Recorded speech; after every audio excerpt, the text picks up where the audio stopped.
dozen. $3 a piece in those days, and they could get it done for $2 up in New York, which is a tremendous amount of money when you're talking about a year's production, right? So they decided they're going to take that away, which they did. Okay, I'll make it down to the next part.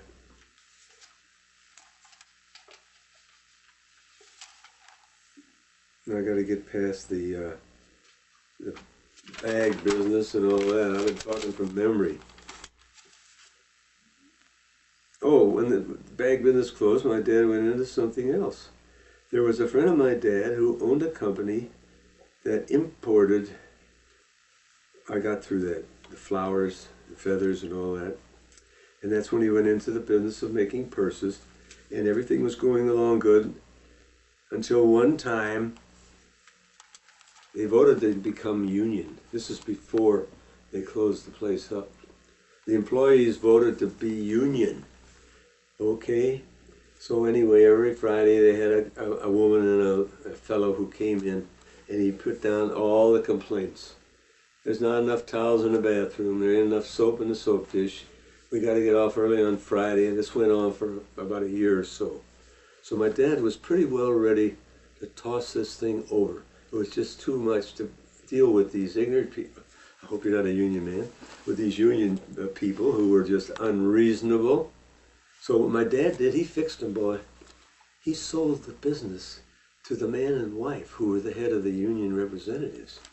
Sold them the business. In 6 months, they were busted. Then my dad was gone, got his little money that he could get out of it, and left. Okay? All right, we're down to the fact that now they're out of Edison Brothers. Okay, we got to get, give me a minute to get through all this. That's all about the shoes. I told you from memory. And the company went busted, that's right, and sold it to them people, and they ruined it. So I've got to get by that right now. So hold on just a minute. They got out of the business. By this time, my dad had developed a heart problem, so he was content to slow down. He then bought a part interest in a used car company on South Kings Highway. He was never one to sit like me. He always found something else. But I have some of his genes, and that's why I've been, whatever success I've had, that's where it came from. So he bought this company, into this company on the South Kings Highway, which was near our house. It was only about 4 or 5 blocks. He was not able to drive it this time, so he had a driver pick him up when he wanted to leave. He would come back home. The driver would take him home. He was still a sharp businessman and could do well selling used cars. He called me one day and said to me he had a car I had to buy. After work, I went with him to his used car lot. I told him I already got a car. He said, in my lifetime, I haven't gotten a car this clean. He said, you gotta buy it. I said, okay, I judge you. Your judgment's okay with me. So he had a 1950, this was a magnificent looking thing, 1950 yellow Plymouth convertible. Well, it looked like it was gorgeous. You had to buy it, no way. I said, well, how much is this thing? He says, well, I bought it for $350, and that's what you can buy it for. I said, sold, had red leather. Oh, and it had those little seats. You said, how could you turn it down? So anyway, I bought the car, even though I didn't need the damn thing. But anyway, I was the kind of a guy, and I still am. It had very low mileage, too. I really couldn't turn it down. It became my second car. Although it was in good shape, I am the type of person who wanted everything perfect. So I looked it over, and you could have left it alone, believe me, but I couldn't do that. I took it over to a place near my house in Richmond Heights that worked on cars, you know, and I said, I want this car. I don't want any dent of any size. I want perfect. And they did. They made it perfect, and I drove that car for quite a while. It was great, I'm telling you. I said, make that car look newer than it is.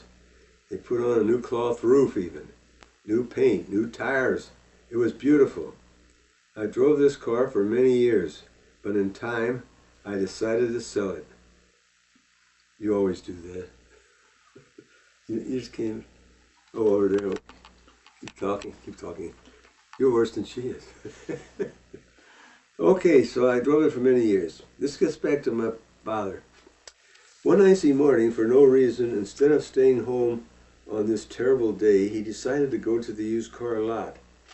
His driver had a terrible time driving on the ice, and my dad became very excited and eventually had a heart attack and ended up in the hospital. In those days, they didn't have the luxury of using heart surgeries and procedures that they could use to save your life like they have today. At 11 p.m. that same night, my dad died. The last thing he said to me was, "Don't worry, son, I'll make it. I'm a strong guy." And then he died, and that was the end. Now, this begins the story of my mother. She was a typical wife and mother, good wife and cook and protective mother. My dad and mother were very close to each other. They liked the same things. They loved to gamble.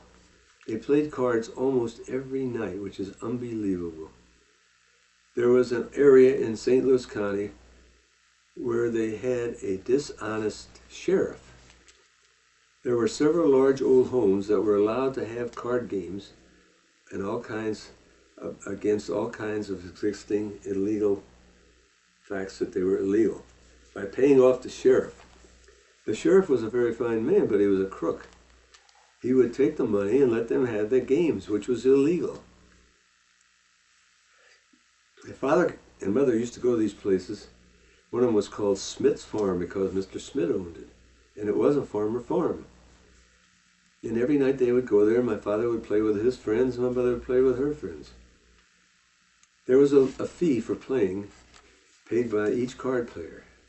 My mother played poker, and my dad usually played gin rummy, or a game called casino. They played 4 or 5 nights a week and really enjoyed it. They played there for many years until a new sheriff came to the office and stopped the game, allowed no more gambling. As I told you, life is tough. My mother became a widow because my dad outlived her. I mean, because he died before her with a heart attack. At age 55, he died. She and my dad were still living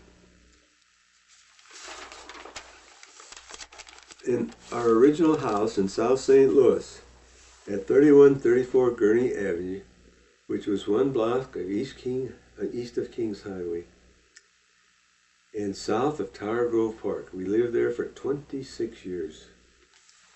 It was a great house. As I told you, 3 bedrooms, kitchen, dining room, living room, bath, usual front upstairs screen-in porch. It's a great place to sleep on those hot nights in St. Louis. After my dad died, my mother didn't want to live alone in that big house. We found her a small apartment in a fine building in University City, Missouri.